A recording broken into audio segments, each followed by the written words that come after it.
welcome to our Diwali special Mutual Fund Cafe. Mutual funds have by far been the heroes of Samvat 2073. They have invested close to 90,000 crores in equity markets since the beginning of the year.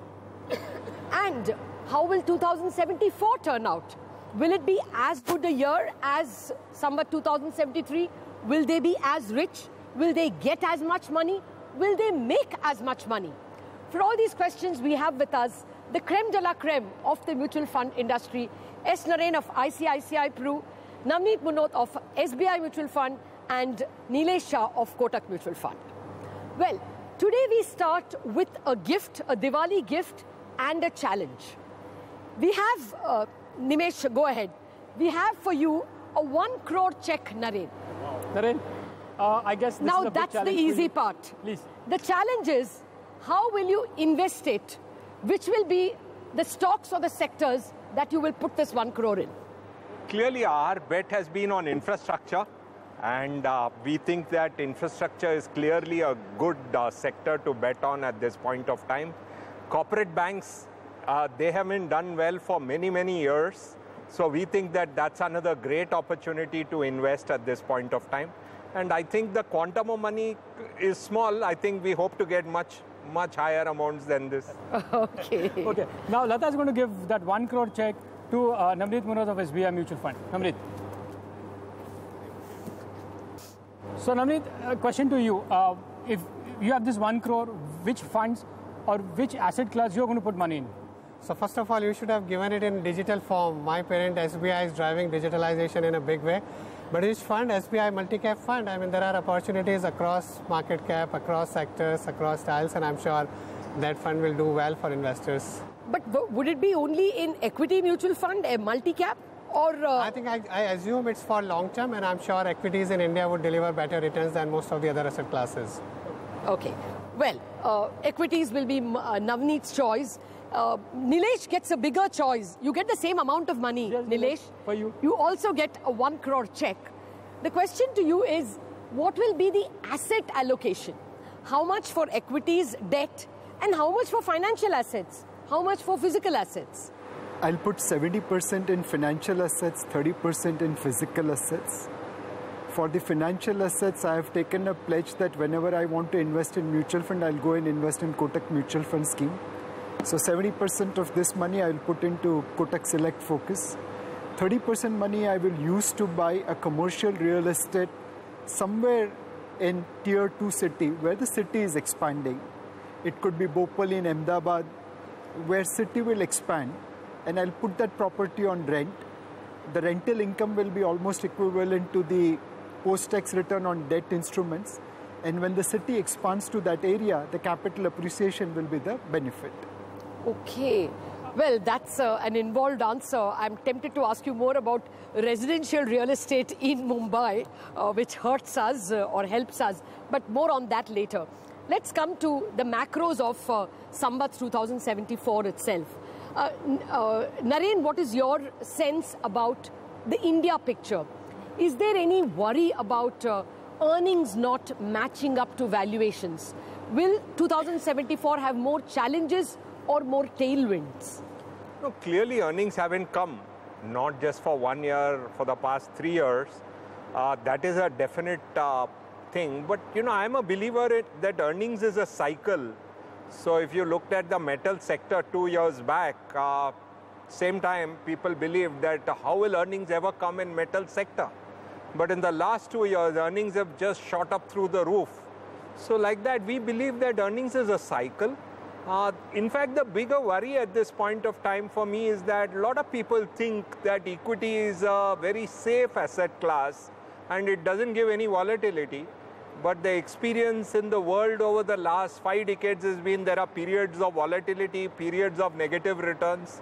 But number of investors in mutual funds are today investing assuming that equities are a very safe asset class. That's my biggest worry at this point of time, because it's a tough job to communicate to investors who have never seen negative returns in equity that you can have negative returns in equity. Okay. So Diwali crackers come with their own dangers. Yes. Naren, I'll ask you more about sectors and micro stuff, but going to Navneet first. Navneet, from a global perspective, all the global markets are having a bull run. S&P is at a new high. Everybody's talking about this bull market to continue. What Naren pointed out about a bit of a correction or a risk. From a global point of view, what sort of risk you foresee which can hurt emerging markets as well as India?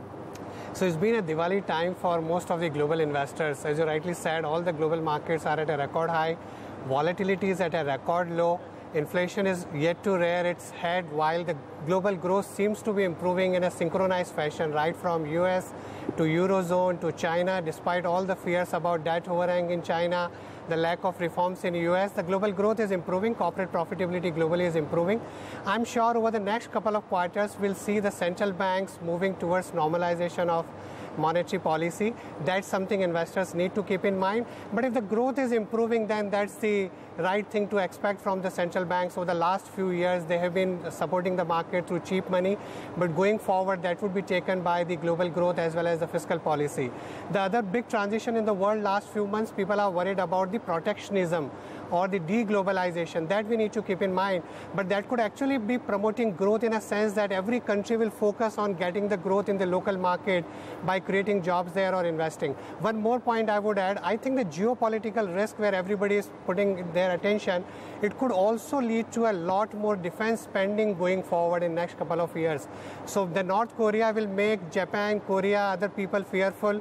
Same thing what's happening in Europe. I think everywhere with the isolationist policies of US, global defense spending is likely to go up. That may benefit some of the companies. Okay. Well, Nilesh, I want to start the question to you from where we began this conversation itself. The reason why markets have done well is not because FIIs did put faith in us or our earnings did well.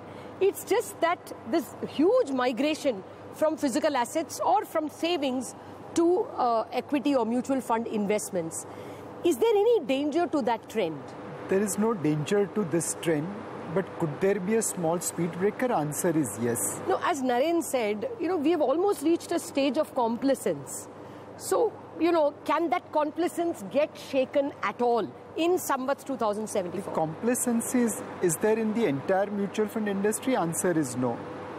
There is 1.5 crore Indians who are putting money through systematic investment plan, bringing 5,200 crore. There is Employees Provident Fund Organization who is putting close to 20,000 crore a year after waiting for so many years to form that process so that they can invest in equity. Of course, in a market, as Naren mentioned, there will be some, euphoria, some amount of excitement, some amount of immaturity. But fortunately for us, that is very small percentage of the flows.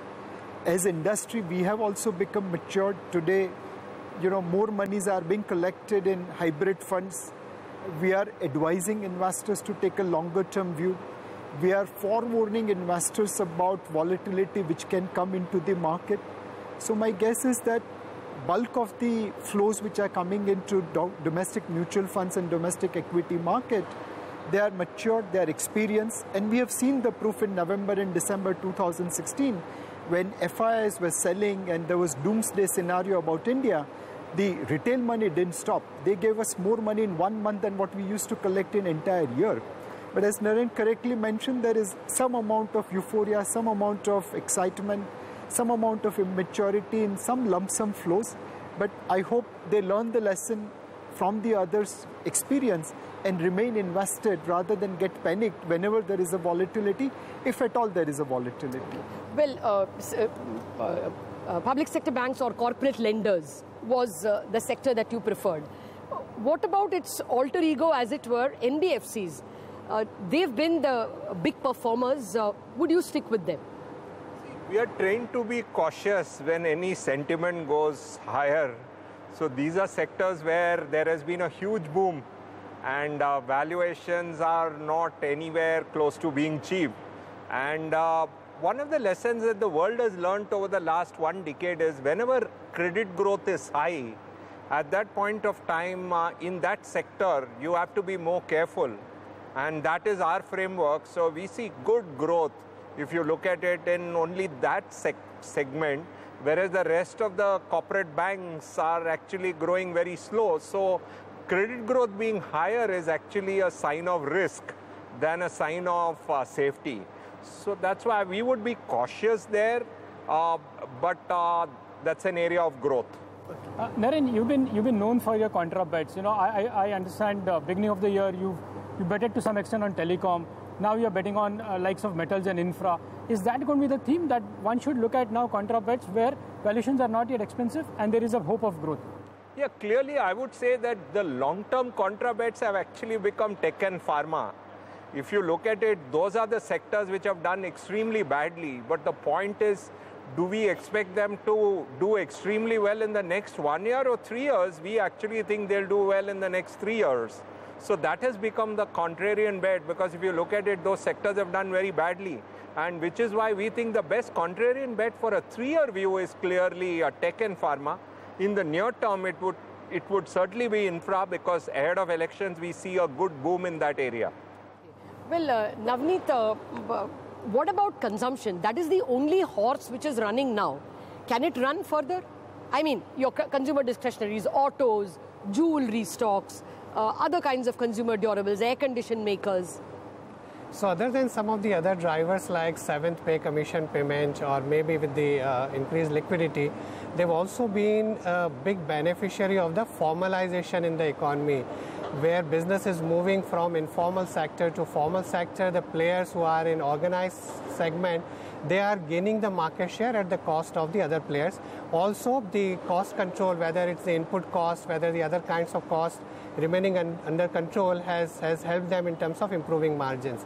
But surely, I'm sure as the growth becomes more widespread, there are other sectors of the economy that will also start doing better. Nilesh, I was looking at a very nice presentation from you where you presented at the Flame, you know, changing India and the new themes that probably investors should look at. Give us some examples which investors can look up to over the next few years, where the change in India is going to help investors take some right calls in terms of stocks. So we are seeing 3 trends which are occurring in India today. The big trend is financialization of India. On 8th of November, Indians had more money in currency notes than in equity markets and demat accounts. Hopefully, they have learned from their past experience. Going forward, we will put less money in currency notes and more money in bank deposits.